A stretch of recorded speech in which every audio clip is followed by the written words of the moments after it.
Welcome to Tea, Toast, and Theology, all things nourishing, presented by The Table. Find us on the web at the-table.church. All right. I'm going to give you a little kind of a thing about this microphone, okay? Because I don't know why they designed it this way, but they did. I didn't realize when we were getting it, but this is very annoying because what happens is if you hold it over here, you are blocking the antenna, okay? If you hold it up here, you can, without knowing, press this button and it mutes. Okay? Do you see? It mutes. So now it works. Right? So you have to make sure you hold it right in between this antenna and this button. I am sorry for this very nuanced way of being with this microphone, but unfortunately it works perfectly and I don't know why they designed it that way. They must have thought people need a mute button, which I agree with. So when you are going around, please make sure. All right. Just to put a little, I have pink tape. We could put a little pink tape. Yeah, but it would affect, just so people know that's the one. I think that's a great idea. all right, but If you go above okay. the tape or below the tape, There you go. we'll figure it out. All right. Okay. So this is not from the 1900s, which is where I identify myself in. And I think most of the people here, maybe Julie, today you are the only one. No. No? Okay. Okay. There's only one person. Oh, okay. All right. Oh, to go back. All right. So I'm going to speak to you today. It was the year 2013, and a great friend of mine who's still around. He lives in Stonington. He went to Harvard. He has a great, sharp mind, right? And he's one of those people that I really, truly enjoy hanging out with and just having these, solve all the world's problems conversations, because he has a really deep perspective on things. He is very open to new information and, all of that. And so it was 2013, and he came over to Akron, Ohio, and we were having lunch, and after lunch we were solving all of the world's problems. And he asked me about what did I think, in terms of what was going on in the country and what my projections were for the future. And I said, in the future, I see race becoming a very big problem in this country. And he got he was very mad at me. And he said, what do you mean? We just elected an African American president for the second time. What do you mean that the race is going to become a big issue in this country? And I said, well, I can give you all the reasons why I'm saying it, but trust me, it will. And while it will not be fully resolved, another issue will become even a bigger problem than race, which we are heading towards, but we are not there yet, right? Which is faith, okay? And especially non-Judeo-Christian faith will become a really big problem in this country, all right? Now, he listened to it and he said, you don't know what you're talking about. And I said, okay. Well, now whenever I see him, I say to him, what do you think now? wait a few more years and you will see where we are heading. Okay? Because, now, why would I say that? By the way, my wife says you have deep priestly insights. I don't think that is the work of a priest. That is, and this is why I shared with you this story. That's the work of a prophet. The work of a prophet is to actually look at everything that is happening around you and then see where God is leading us. And see where God might be directing us to do what. Okay? And it is a very difficult thing to do because you have all kinds of things that you want to be interested in that pull your heartstrings, that pull your mind strings, right? That you want to agree with something and you are pulled in that direction, right? Why am I saying that? Because in the first reading, which you heard in a different language, but it was up on the screen, there is a very, very interesting thing going on there. You have the prophet Jeremiah, which Amanda always reminds me. I call him Jerry Boy, right. I call him Jerry Boy. Why do I call him Jerry Boy? Any takers for why do you think I call him Jerry Boy? Huh? I haven't thought this till this morning, but it's because he was young. Yes, he was a little boy when he was called to be the prophet. He was a little boy when he was called to be the prophet, Jerry Boy, right? That's why I call him Jerry Boy. And so Amanda also knows that I love what he had to say, right? Because, and I have shared this before, my Old Testament professor used to say, if only people listened to Jeremiah and Isaiah, even if they didn't, yes, there would be no need for Jesus. And interestingly, the gospel is also saying the same thing today. You had Moses. You had the prophets.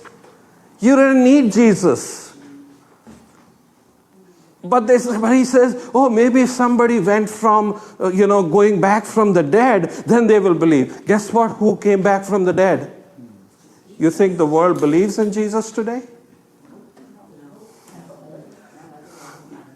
Right. Right. So, what was Jeremiah doing? What is the story there? It's a very interesting story. Would anyone like to summarize it or what you heard or read, like very quickly? What do you think is going on in that story? He's brokering land deals. He's brokering land deals when what is happening?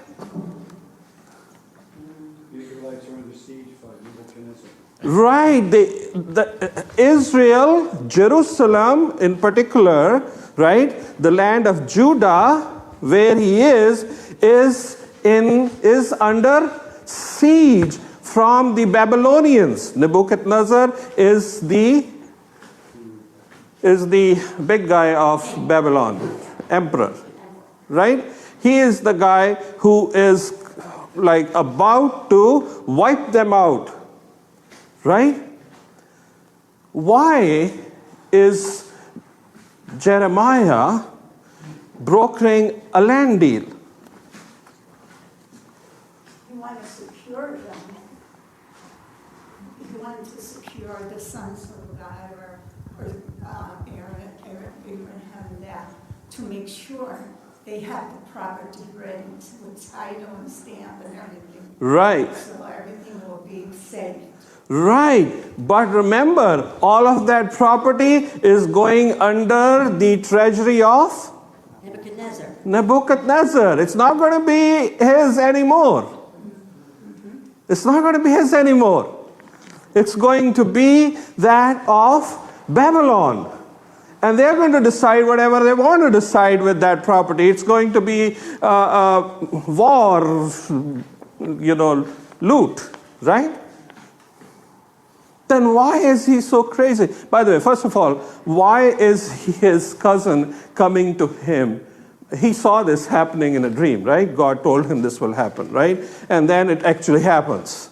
His cousin calls him up and says, hey, I have a piece of land I'd like to sell, but then why does he come to Jerry Boy?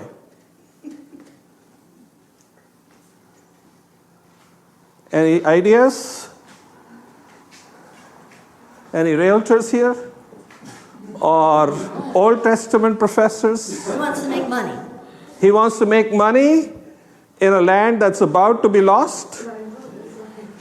Huh? It's a seller's market. He wanted to get a view from the prophet. Okay? Any other New Old Testament people? I would say only secure the land. Secure the land, but it's about to be taken. At least he will come back and say, this was my land. Well, yeah, when? Because he didn't know that Babylon would be restored. Or actually, they did, but the rest of them didn't know. But the question is, why did the cousin call Jerry Boy? Because children. Maybe he had access to the king. Okay, who remembers the story of Ruth? Okay, so what was happening there with Ruth? Why was she granted all that privilege? She got married to Boaz. Yes, but before that, Boaz, she didn't really need to get married to him.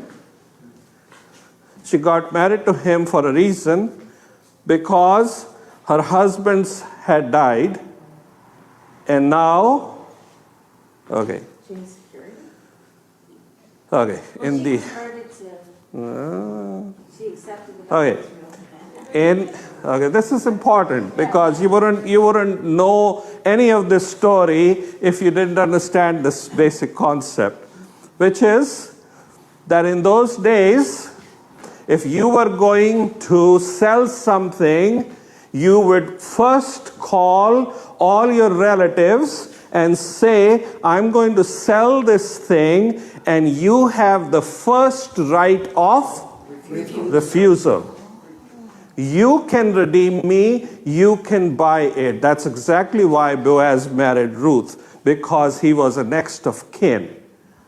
And women, whether we like it or not, were seen as property. Right? Right? So, Jerry Boy's cousin says, hey, where is Jerry Boy, by the way? In jail. He's sitting in jail. He's sitting in jail. He is at odds with the king. The king is about to take care of him. The king is really mad at him. And you know where that land is? That he is so willingly doing a real estate transaction? Where is that land? That land is where he used to prophesy and he got kicked out. That was his homeland. That is where he was. That is why his cousins have property there. Right? And guess what? Those people, when he started prophesying, they said out. And they didn't say it nicely either. They persecuted him. He was persecuted for his faith, and he knew that if he were ever to return to that place with all the people who were there, he wouldn't have a life. Talk about a really bad picture here. Right? His land is a place where he cannot go because he was persecuted there. It's not like, these days people come to this country and say, oh, we were treated really poorly in my home country, I need asylum. And you know what they do when they first get their asylum? They book a ticket to go back to the place they said that they were not treated well there. It's not that. Jeremiah was actually persecuted there. And he couldn't go back there. There was no way he could go back there. And not only that, he was at odds with the king. He's having a really hard time. And you know why he's at with the king? Because he's been telling the king that the reason why Babylonians are going to come and wipe out and take over Israel is because you, my friend, have not been a good king. You have not done what it would take to have a society in which people's rights were taken care of. You were supposed to uphold the law of Moses. You didn't do that. And now God is mad. Because that was your job. You failed at your job. And now this foreign power is going to come and wipe everything. Do you think that king likes Jerry Boy? Do you think that he would let Jerry Boy just walk away from there? So why would a man who couldn't return to that land, who was in jail, and whose country was being invaded by a foreign land, who's going to take all of this land, and it's no longer going to be that of anyone's from his family, right? There are stories about how the people of Israel were treated. They were treated horribly once the Babylonians came in.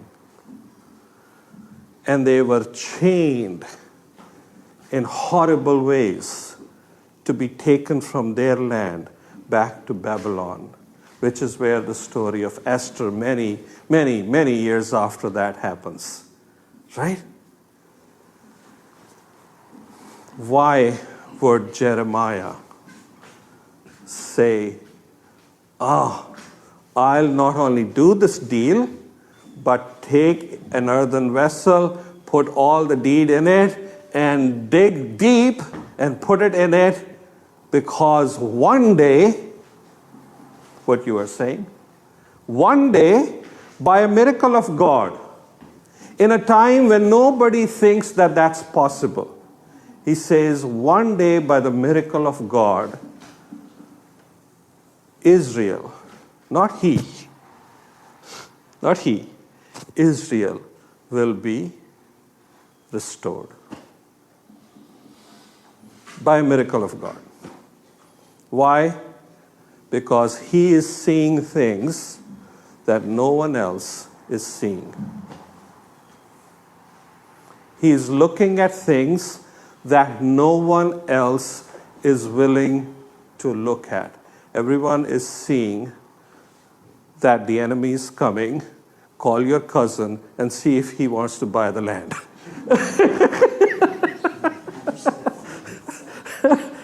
Right? That's what they are doing.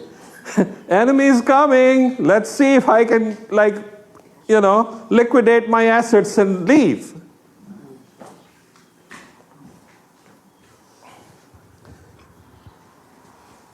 That is the question. Why does Jeremiah have in him to buy this land? Now, we have a gospel reading where there is a picture of extreme injustice. There is one guy who has everything in the world. His table is overflowing with all kinds of things. Right? He's always buying 2 of everything. Right? He has way too much. Right? I love the role of the dog, by the way. Because the dog is eating from underneath that table and then coming back and licking and comforting the guy who doesn't have. I love dogs. Right? They get it. Right? Right? Now, but it's very interesting, right? And then there is this extreme injustice, and the response to that extreme injustice is a complete reversal. A complete reversal, right? The injustice has been completely reversed in this land of eternity. But here's the problem. There is a great chasm between the land in which we now have the opportunity to do something and the land in which it will be too late to have done something. Right?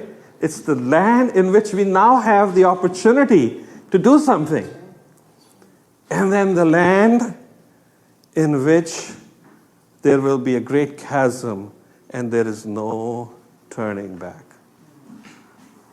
The only thing that we could hope and pray for when we are in that land is that those we love will turn to the promises of God. That's the only thing we would be able to do. We'll be sitting there pleading to God. God, please, can something be done? This is the story that Jesus is telling them. Right? Now here's the interesting thing. Jesus comes in and takes Jeremiah to a whole new level. And here's what is different between the prophets that preceded him and Jesus. Not only that, we believe he was divine, but what he taught us about the divine intention and purpose. Right? There's one thing that we especially today need to hear very clearly in this world. That our God does not rely on the political power of the day. That is something that we all need to hear very clearly. It is all through our scriptures, but we don't want to hear it. Right? God said it to the kings. Oh, you think you are going to make a home for me? Oh, I see. Right? Now you think you are going to tell me what to do. Right? And if we forgot everything and it was too difficult or too nuanced for us to understand, Jesus said it in plain words. My kingdom is not of this world. My kingdom is not of this world. And yet, we, especially today in this country, we really hope that somehow we can align with political power. Doesn't matter right or left. Right? We can align with political power and somehow that will be the will of God. Some people would say, I've been praying for this day, for this kind of revival. Well, you have been praying for the wrong revival. It is so unfortunate today that our churches are defined by the political discourse, not by their depth of theological understanding, whether it be on the right or it be on the left. Both are doing God's work, thinking that God's work can be done by organizing ourselves politically. Then we will have strength. Then we will have people on our side. And once we have strength, then we can actually bring about the change that God wants. What's the difference with Jesus? Jesus says no political power can bring about the change. You know why political powers cannot bring about the change? Because political power, inherently, power is To strengthen those that have more and weaken those that have less. right. It is inherently corrupt. Right? Because the intention is not to create a level playing field for everyone. The intention is to be the one standing in the middle. I am your great leader. Right? You see? You see? And I have to keep saying it. It's true of both the right and the left. Right? It's true of both. One has one person that is idealized, and then there is another person who is idealized. And we go for that kind of a narrative. Jesus says things will change not when a lot of you will come together and have political power. Things will change when you, my friend, will have a complete rebirth. Things will change when you will have a complete change of heart. Things will change when you, regardless of what the political powers are doing, good, bad, or ugly, you, my friend, are going to start doing things of God. Without checking whether it aligns with the right box or the left box. Without checking that always. When you as an individual have a transformation, when you are reborn, and you are reborn, and you are reborn, and you are reborn, when all of you are reborn, heaven becomes a reality on earth. Heaven becomes a reality on earth. Why did I say to my friend that you will see racial problems in the future?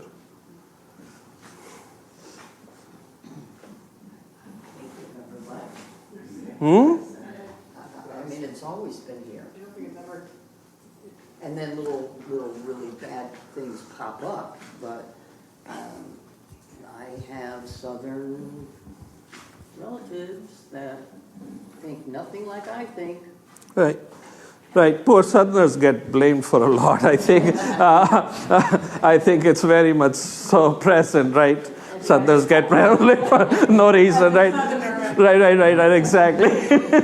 Right? I don't think it has to do with south or north, right? It's just expressed differently, right? But you want to say something? You asked the question, say your statement again, because yes, I have thoughts. Oh, go ahead, share your thoughts. I think that it's just the lack, the lack of value for human life. You know, I don't know how else to say it, that somehow human life is not given the proper regard and reverence that it should have. Right. Remember, you can't take things, you come, it was in the first, was it in the first reading or the second reading? You come to this world with nothing and you leave with nothing. Right. Right. But it's what you do while you're here. Right. Do you all know Coco? Coco? The movie? No, Coco. Coco? Yeah. Do you all remember Coco? The gorilla? Yeah. Yeah? Yeah? You all remember Coco the gorilla? The sign language drill. Yeah. Yeah. Okay. Do you know how they knew he was really intelligent? You know how they measure intelligence? Language? Huh? How many words? Oh, yeah, that's one measure. Using tools, that's another measure. Hand gestures? Hand gestures, Are you saying for the gorilla? well, actually for any animal. Okay. The amount of treats they eat. The amount of trees they eat, no? How beautifully they can lie.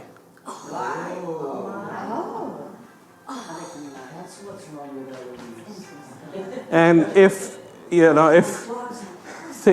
think about this, you might appreciate this, right?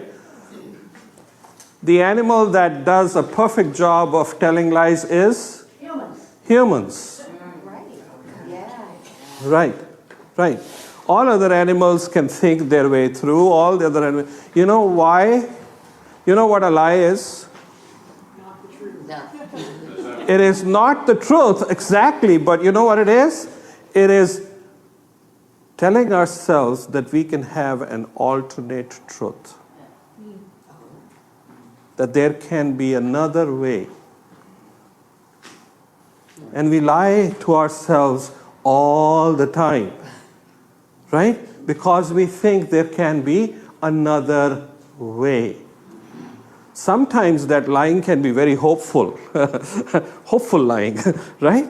But that's what we do.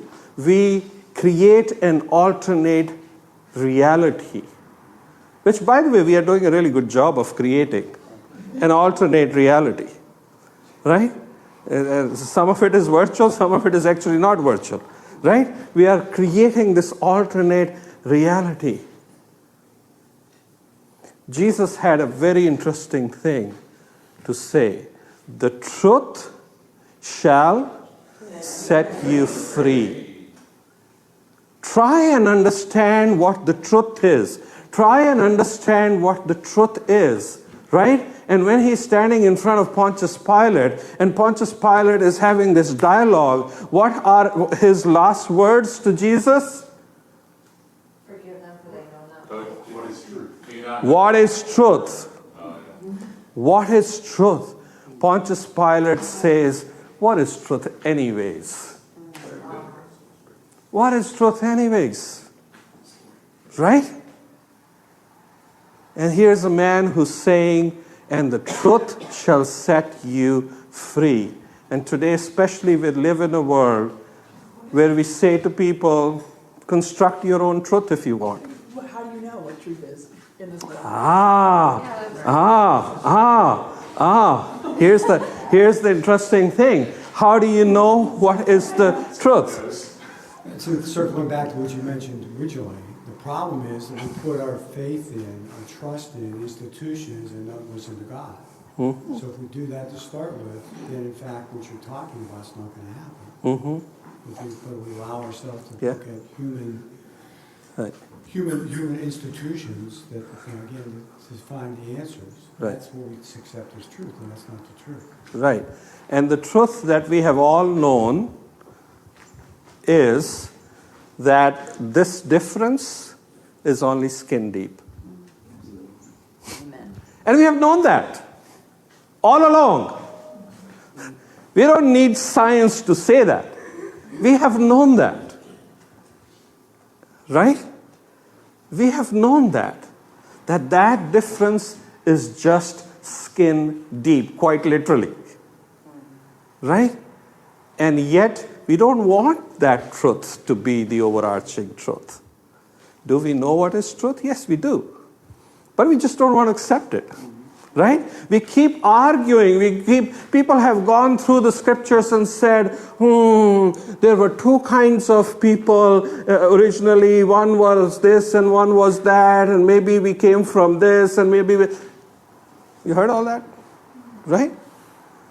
Why? What is that doing? That's trying to go in there and negate the truth that is right in front of us. That is, that there is actually no difference. You know, when Molly and I spend time with our niece, and our niece cannot handle dogs, so when we spend time with our niece, the dog is not there. Then we come home, you know, after whatever time we have spent, and we are really missing our dog.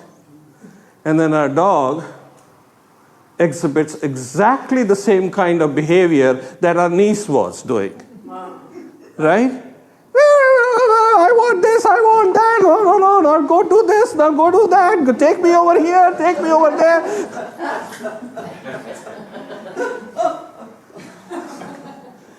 And we look at each other and we say, there really is no difference. Right? Right? The point is that when we want to create differences, sure, we can have a lot of fun with nuances. But when we are able to look at it from the eyes of the divine and know that we are part of a creation of God, we are all loved by the Creator, then the ideas of difference become minuscule. Right? Now, truth is one thing. And you're absolutely right, Julie. Having a preference for life is another. Jesus said, I am the truth. I am the truth, the way, and the life. And that is the truth. Right? A friend of mine now in Stonington, who used to come to this church and this denomination because he enjoyed singing with the choir. For the rest of the time, he spent time with another denomination. And I was quite intrigued by that. I was like, why does he do that? And that other denomination was the one who broke out of this denomination and were fighting, right? And there were court cases at that time. The other parish he used to go to had all kinds of court cases, right? They were fighting. They were fighting the good. They were fighting the good, humanly fight in the courts. Just as God would have. No, not at all. Right? And so one day I couldn't resist. I asked him, I'm talking about Greg. And I asked him, I said, tell me, I don't understand. You come here at the 10 o'clock, you go somewhere else for the 8 o'clock, and you go to a place which is, at odds with this. And he said, because the denomination in which I stood, he said, they encourage curiosity and asking questions and all that. He said, I believe in that. But what if after asking all these questions, you do arrive at the truth? Do you stop or you keep going? What if you do find that Jesus Christ is the truth, the way, and life? Do you stop and start following Jesus? Or do you still say, oh no, I'm just exploring it? Right? And I was like, wow. Because I thought he was just, doing this for whatever reasons, political reasons. And that has stayed with me forever now. Right? That when we do arrive at the truth, how are we going to act? Jesus would say, make sure your whole life is transformed. And if your life is transformed, then you would know that there are so many things in our society which speak about our unwillingness to treat each other as an equal child of God. Right? That's the truth that will be revealed to you. You'll be able to see it. And if that thing keeps growing in your community, you will see it bubble up at some point. Right? My friends, why am I sharing all this? Because I feel that we as people who chose the table need to be reminded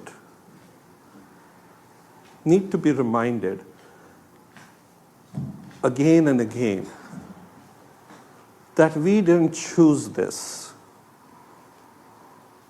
so that we could be in alignment with whichever political discourse we agree with. We chose this because we are looking for a transformed life. A transformed life. And my friends, if we love our neighbor, whether it is your spouse or your child or your sibling or your friend or your colleague, whoever it is, I am going to say to you, the greatest gift that you can offer someone is the truth of Jesus Christ. Because once we start living in that truth, then all other differences evaporate. We can be very comfortable with hearing the reading in a different language and not even think about it. I didn't know that was going to happen today, but I'm glad it did. Right? We can be comfortable with that. So, what is it that I would like for you to take away from here? The work that we have is difficult. To walk that walk is a difficult walk to walk. Because it's not in the middle, it's not on the right, it's not on the left. It is a whole new different walk. It is a walk in which we are called to be in the world, but not of the world. And that is a very difficult thing, because when you hang out with people, they rub on you. You hang out in a happy, joyful place, you become a happy, joyful person. You hang out with people who are always sad and always trying to find a way to take that out on someone, you become that kind of a person. Right? So always know where you are. Because here's the calling on your life. The calling on your life, my friends, is the calling of Jerry Boy. That against all odds,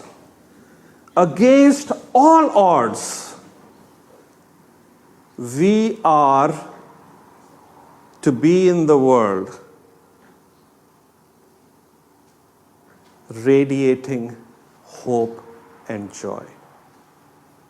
Radiating the message that I know I'm in jail. I know the armies are coming. I know you're getting ready to run. And I know there is no hope in sight. But I want to tell you today that when we say God loves you, it means that God will bring about that transformation in you, which will be the true revival. Because then God's world will look very different. And here's where I value you all so much. because we are not to wait. Jeremiah didn't say, oh, well, let's see how things go and then I'll make my decision. He said, no, today, I'll do something which is walking against the grain of my society. You all are doing what is walking against the grain of your society. You have the calling of Jerry Boy. So don't be afraid to prophesy. Don't be afraid to say the kind of things I said to my friend and he got so mad. Don't be afraid to say that. Don't be afraid, even more than that, to actually take actions of hope. Whether it is Friday night or a blessing box or whatever you may be involved in, do not walk away from being an agent of hope like Jeremiah was in a sea of hopelessness. Amen? Thank you for tuning in. Please like, comment, and subscribe.